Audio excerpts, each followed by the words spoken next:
Bueno, bienvenidos de nuevo a la parte de física de los componentes físicos del suelo.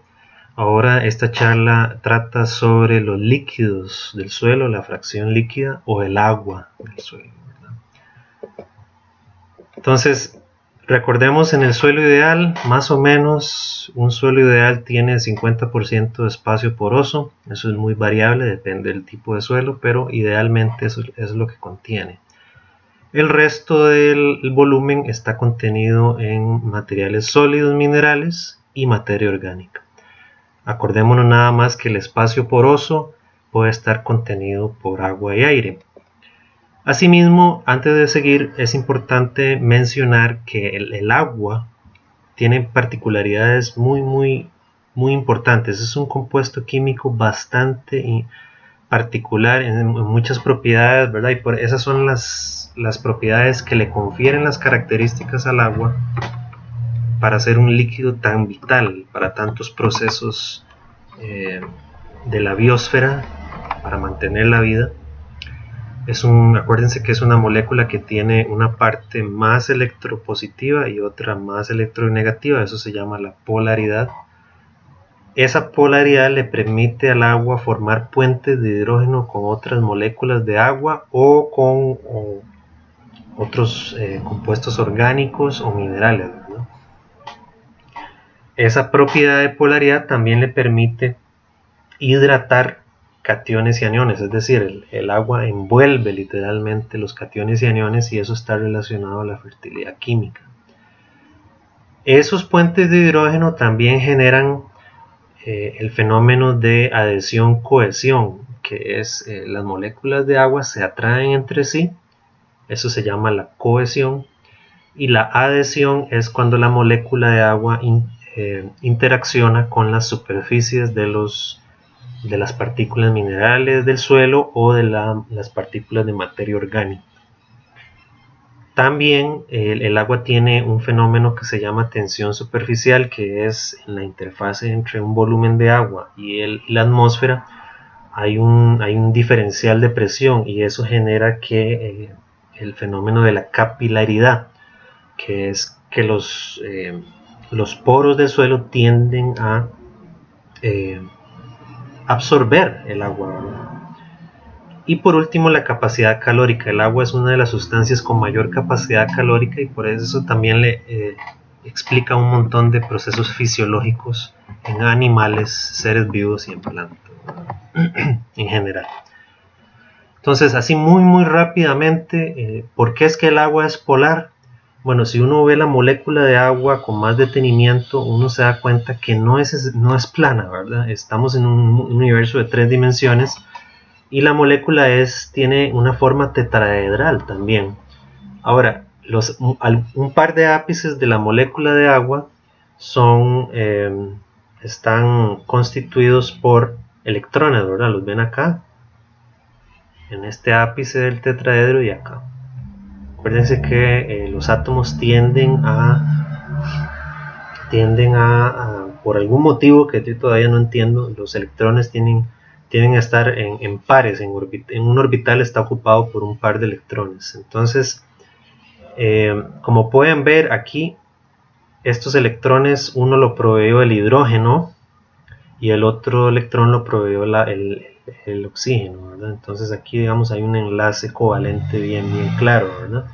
Aquí también en este otro ápice de tetraedro hay un enlace covalente bien claro entre el hidrógeno y la molécula, pero hay unos electrones que quedaron soltos, ¿verdad? No fueron compartidos con otro átomo, sino que quedaron en estos ápices. Entonces estos dos ápices de la molécula de agua le confieren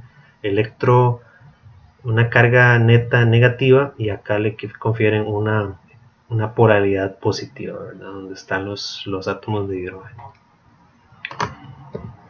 Entonces ahí, como les mencionaba, los puentes de hidrógeno están relacionados a esa polaridad y tienden a formar estas uniones, ¿verdad? Los famosos puentes de hidrógeno que son uniones muy energéticas, de mucha energía, ¿verdad? Entonces eso también explica lo de la capacidad calórica del agua y su capacidad de absorber y liberar mucha energía.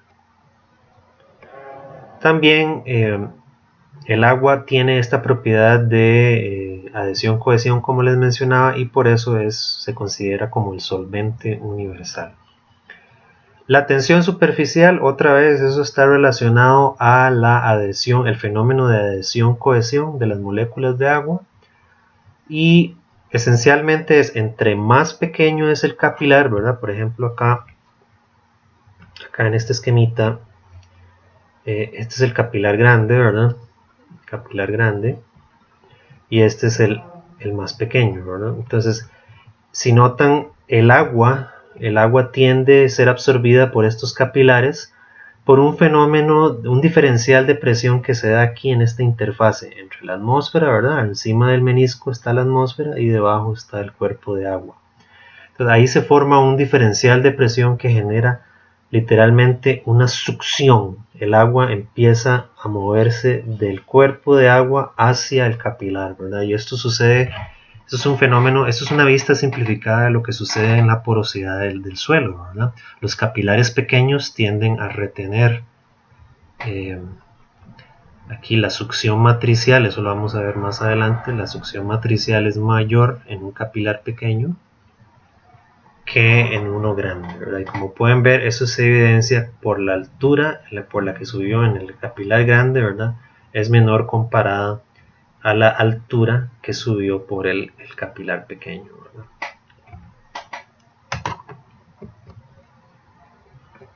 Entonces hay dos formas de ver el agua del suelo, ¿verdad? Uno puede ver cuánta cantidad de agua hay en el suelo, pero no es suficiente, ¿verdad? Solamente ver cuánta agua, el contenido de humedad, no es suficiente. Hay que saber a qué tensión, cuál es la tensión a la cual esa agua está absorbida en el suelo. Generalmente eso está muy relacionado al agua disponible, que es un concepto que vamos a mencionar hoy. Entonces, de nuevo, es una variable fundamental. El agua afecta todas las propiedades del suelo, ¿verdad? Afecta la penetración de las raíces, la aireación, el color del suelo, afecta la estructura del suelo. En la parte química, el agua, el contenido de humedad está muy relacionado al estado redoximórfico del suelo, la acidez, la salinidad, el pH, la capacidad de intercambio, y ni qué decir de los procesos biogeoquímicos del suelo también, los microorganismos, los ciclos de los nutrimentos en el suelo, macro, meso y micronutrientes, están muy relacionados, son mediados por microorganismos. Entonces, sin esa agua, ese proceso no es intermediado, entonces hay problemas, ¿verdad? Todos sabemos que un suelo seco es problemas para todo el mundo, ¿verdad? Entonces eso está muy relacionado a las propiedades bien particulares del agua, ¿verdad? Formas de cuantificar la humedad del suelo. Esto es muy básico, pero es bueno recordarnos que uno puede expresar la humedad del suelo en términos gravimétricos o volumétricos, ¿verdad? ¿Qué es la humedad volumétrica? Que yo le llamo tita G. Es simplemente la masa de agua dividido entre la masa total de suelo, la masa de suelo. Eso es lo que quería decir acá. La masa de suelo seco, La masa de suelo seco, MS. Esto ya lo habíamos definido en la presentación anterior. Luego la humedad volumétrica es el volumen de agua diferente entre el volumen total. Eso, vean que es bien diferente, ¿verdad? La definición. Entonces, ambas fórmulas son válidas y depende de lo que uno esté calculando, uno puede necesitar una u otra, ¿verdad? Entonces, por ejemplo, como les decía, la humedad gravimétrica es la masa de agua entre la masa de suelo seco. Si uno se pone a jugar matemáticamente con esa relación, uno se da cuenta que, acuérdense que densidad, de nuevo, acuérdense que densidad es igual a la masa entre el volumen. Entonces, por lo tanto, el volumen es igual a ¿qué? la masa es igual al volumen multiplicado por la densidad. Entonces eso lo podemos ver acá en esta parte de este paréntesis de la ecuación y en este otro, ¿verdad? Entonces, como eso está multiplicado, eso también podemos separarlo ahí y me queda que la humedad gravimétrica es esta fracción multiplicada por esta fracción. Entonces, en términos prácticos, ¿qué significa volumen de agua entre volumen total? Pues ese es el contenido de humedad volumétrico, ¿verdad? ¿Sí o no? Este es teta V, perdón. Y esta fracción aquí, la densidad del agua en términos prácticos es 1 entre el valor de densidad aparente. Entonces, cuando uno simplifica esa ecuación, me queda que la humedad gravimétrica es igual a la volumétrica dividido entre la densidad aparente, y por lo tanto, la humedad volumétrica es igual a la gravimétrica multiplicado por la densidad aparente. Entonces, de ahí proviene esa fórmula famosa también, que muchas veces no las enseñan, pero no las derivan. En laboratorio, ¿cómo calcula uno la humedad gravimétrica? Bueno, eso ya es a nivel de laboratorio, es otro procedimiento, entonces ahí viene la fórmula, ¿verdad? Generalmente es una masa de suelo con agua, se deja secar el suelo por 24 horas a 105 grados Celsius y se pesa la masa de suelo seco. Entonces así se calcula la humedad gravimétrica. Esto ya lo expliqué, la humedad volumétrica de nuevo es la humedad gravimétrica multiplicada por la densidad. Ahora, generalmente yo trabajo con fracciones decimales, ¿verdad? Esto es en fracción decimal, ojo, esto no es en porcentaje. Como les mencionaba, no es suficiente expresar el agua del suelo en términos de contenido de humedad, hay que relacionarlo a su estado energético, y de ahí vienen los otros conceptos importantes que tenemos que tener en cuenta, que es el potencial gravitacional y el potencial matricial. Entonces, cualquier cuerpo de agua presente en el suelo está afectado por fuerzas. La fuerza de gravedad es una de ellas, o de las más importantes, y la regla es que el agua va a fluir de partes altas a partes bajas. Todos hemos visto este fenómeno en una cascada, en un río, ¿verdad? El agua fluye de la parte de arriba hacia abajo, ¿verdad? Pocas veces hemos visto un río devolverse, ¿verdad? Es posible, pero solo en eventos cataclísmicos, ¿verdad? Pero generalmente fluye de la parte de arriba del paisaje hacia la parte más baja. La otra fuerza importante que afecta la energía potencial del agua es la fuerza matricial. Como yo les decía, los poros del agua tienden a succionar las moléculas de agua, porque las moléculas de agua son atraídas a la matriz del suelo, ¿verdad? Acuérdense que el suelo tiene una carga neta, generalmente es una carga neta negativa, y como la molécula de agua es polar, se tiende a ser atraída por la matriz del suelo, entonces eso genera una succión, y eso lo vamos a ver en la parte de la curva de retención. Otras fuerzas importantes que explican el movimiento del agua, esto ya es más que todo importante en mantos acuíferos y en suelos saturados con agua, ¿verdad? Tenemos la presión hidrostática. Esa es esencialmente la presión que ejerce una columna de agua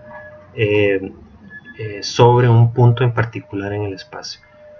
Y otra fuerza importante que es según el contenido de solutos o sales del suelo, eso también me puede generar movimiento, y esta fuerza osmótica es más importante en procesos fisiológicos que en procesos de flujo de agua en el suelo. Entonces, pero vale la pena mencionarlo. Entonces, resumiendo, el potencial total del agua del suelo es el gravitacional, el matricial, es una suma. Son aditivos, el gravitacional, el matricial, el hidrostático y el osmótico. Y la regla de oro es el agua se va a mover en respuesta a gradientes, ¿verdad? Entonces tengo un punto en el espacio que se llama A y otro punto que se llama B, ¿verdad? Entonces esto imagínense que es un perfil de suelo, ¿verdad? El punto A es, aquí está la superficie del suelo, ¿verdad? El punto A está a esta profundidad, el punto B está a esta otra profundidad. Entonces el agua se puede mover de A a B o viceversa, de B a A. Depende del balance que haya de potencial total en este punto y potencial total en este otro punto, ¿verdad? Entonces la regla, ¿cuál es la regla? El agua se mueve de zonas de mayor potencial total a zonas de menor potencial total. Y cuando cesa el movimiento, cuando los potenciales son iguales entre los dos puntos. Entonces, no voy a ahondar mucho en esta parte de el potencial total.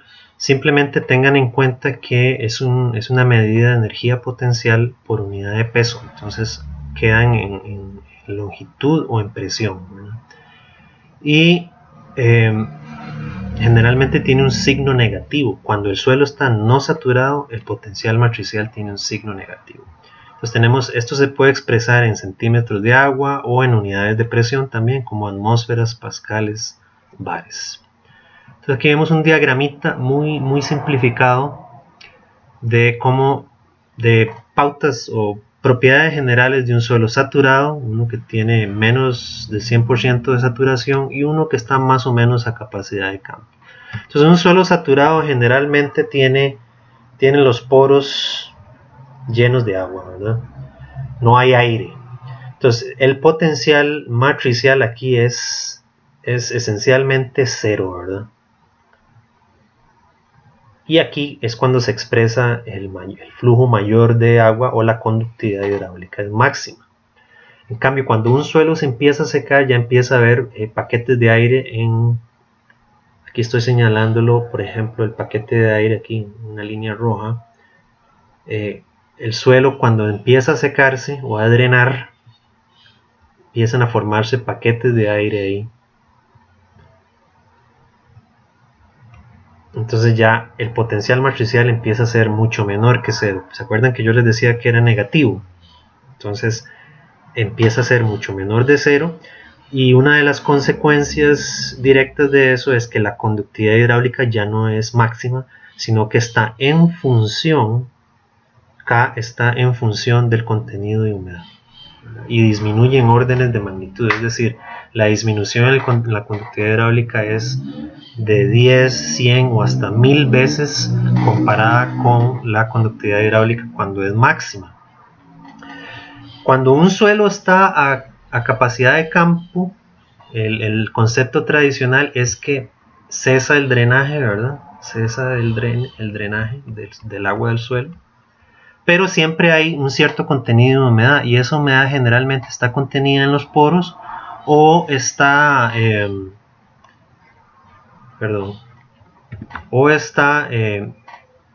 recubriendo como películas sobre las paredes de los agregados del suelo o los poros del suelo. Entonces, eso es a grosso modo un suelo a capacidad de campo. Entonces, ya para ir terminando la presentación, les voy a hablar de la curva de retención de humedad, que es otro concepto físico muy importante para evaluar calidad, que eso lo vamos a profundizar mejor la próxima semana. Entonces, ¿por qué es que los suelos que tienen texturas finas o arcillosas tienden a retener mayor contenido de humedad que los suelos arenosos? Bueno, aquí muy simplificado, aquí estamos viendo una fotografía, una micrografía de una arena, ¿verdad? Recuerden que las arenas andan más o menos por encima de 50 micras, o como dice el diagrama, entre 0.05 y 2 milímetros. Entonces en micras es de 50 a 2000 micras, ¿verdad? Y las arcillas es cualquier cosa que tenga menos de 2 micras, ¿verdad? Entonces, ¿qué es lo que sucede? Cuando el suelo está saturado, pues las partículas de la humedad pues empieza a ocupar los espacios porosos y a recubrir también las partículas de agua, ¿verdad? Entonces aquí estoy con lápiz azul, estoy recubriendo de nuevo.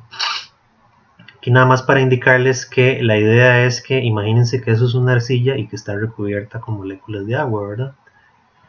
Está húmeda, está saturada. Entonces, si uno empieza a sumar el área de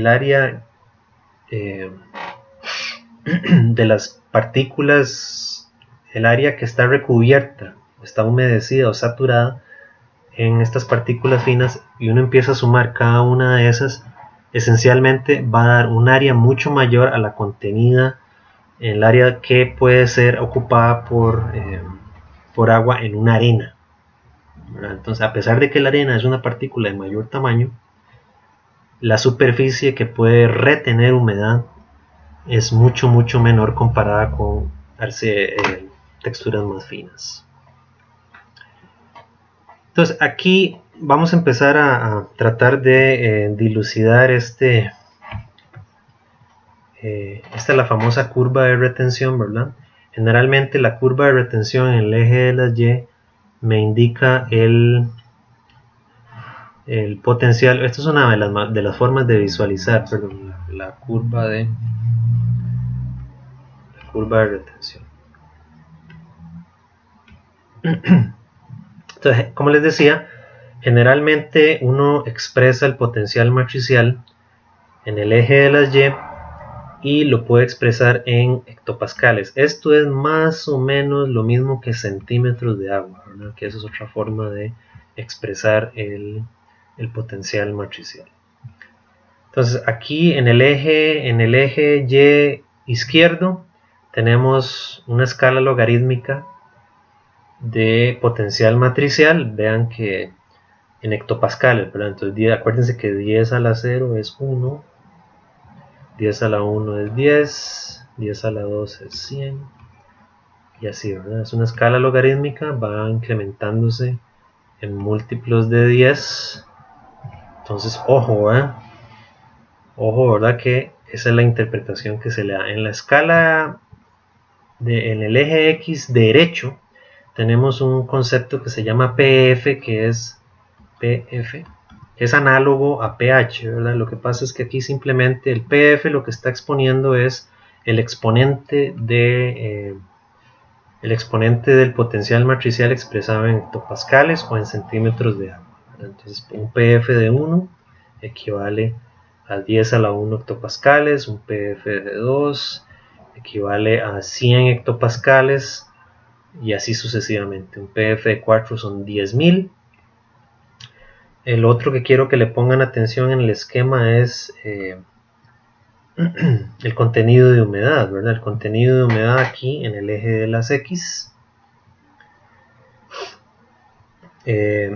generalmente es humedad volumétrica lo que uno trabaja ahí.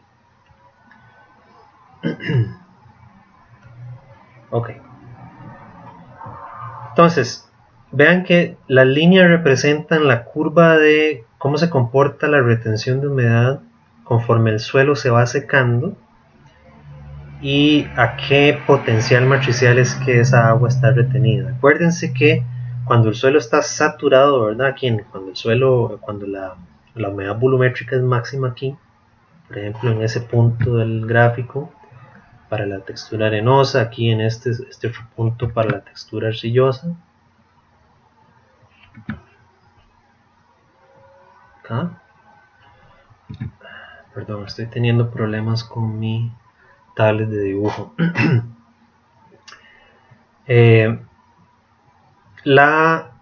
Cuando el suelo está saturado, el potencial matricial es mínimo o nulo, o cero, ¿verdad? Conforme el suelo se va secando, noten que los suelos arenosos tienden a perder humedad drásticamente, ¿verdad? Incluso a capacidad de campo, que los suelos arenosos generalmente se relacionan con un contenido de humedad de 0.01, ¿verdad? Por ahí anda la capacidad de campo de los suelos arenosos, más o menos. En cambio, vean la capacidad de campo de un suelo arcilloso, ¿verdad?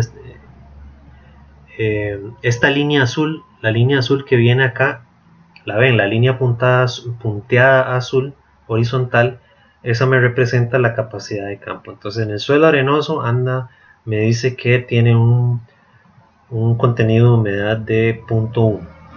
Luego la línea punteada negra, aquí horizontal también, en la parte del, entonces esa línea punteada negra es el punto de marchitez permanente, ¿verdad? A una succión de 15 bares o más o menos 15.000 hectopascales. Entonces el punto de marchitez permanente está acá. Entonces si uno extrapola ese contenido de humedad al eje de las X, que es nuestra humedad volumétrica, aquí podemos señalar, aquí voy a señalarles en zigzag lo que tradicionalmente se conoce como agua disponible, que es el contenido de humedad entre capacidad de campo y punto de marchitez permanente. Bueno, ahora hagamos el mismo ejercicio para el suelo francoarcilloso, que es la línea roja, ¿verdad? Entonces la saturación está por acá, la capacidad de campo está por acá, entonces más o menos estamos hablando de contenido de humedad de más o menos 0.35, y la marchitez permanente está aquí arriba, ahí donde se intersecta la línea punteada. No, perdón, esa es la otra textura. Esta es la otra textura, perdón. Estábamos hablando del suelo francoarcilloso y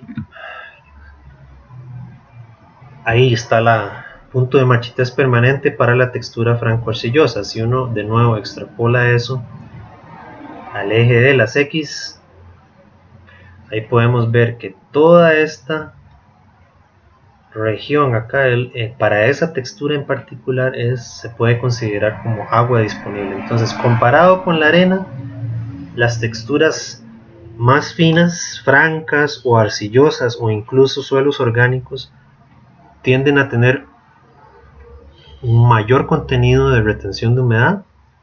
Entonces, en términos de calidad, se podría decir, en base a esta propiedad de la retención de la humedad, que las texturas francas, finas y orgánicas, o suelos orgánicos, por su capacidad de retención de humedad, son de mejor calidad que las arenas, ¿verdad? En ese sentido. Ok, recuerden nada más que el concepto de capacidad de campo es un concepto guía, porque el término de el valor de tercio de bar o una retención de humedad a tercio de bar, eso se midió en suelos francos, ¿verdad? Entonces acordémonos de eso se midió en suelos francos.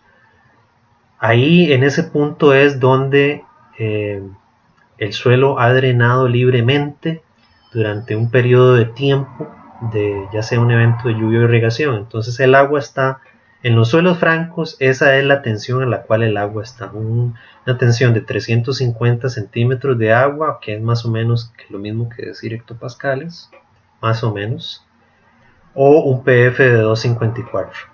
En cambio, yo les mencionaba, en suelos arenosos esa capacidad de campo está en otro punto, está en un PF de 2 y a una succión de 100 centímetros. Y los suelos arcillosos, por su predominio de partículas finas y poros finos, tienden a retener el agua con mucho mayor fuerza. Entonces la capacidad de campo es un valor un poquito más alta. Entonces recuerden, cada textura tiene su valor de capacidad de campo, y de nuevo, esto es solo un concepto guía, ¿no? Entonces, en base a toda esta presentación, quiero que como ejercicio durante la semana lo que hagan es sigan analizando la curva de retención y traten de discutir estas preguntas. ¿Cuáles diferencias se observan entre las texturas, verdad?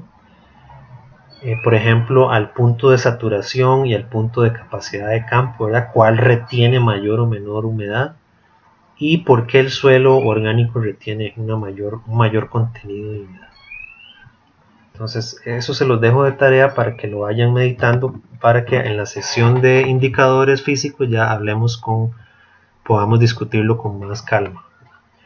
Entonces, ya para ir terminando la presentación, porque ya se me va pasando el tiempo, ¿verdad? Hay muchas técnicas para medir la humedad del suelo en campo, en laboratorio, o también para medir la curva de retención o la tensión del suelo en campo y en laboratorio. Entonces, cada instrumento es diferente y tienen que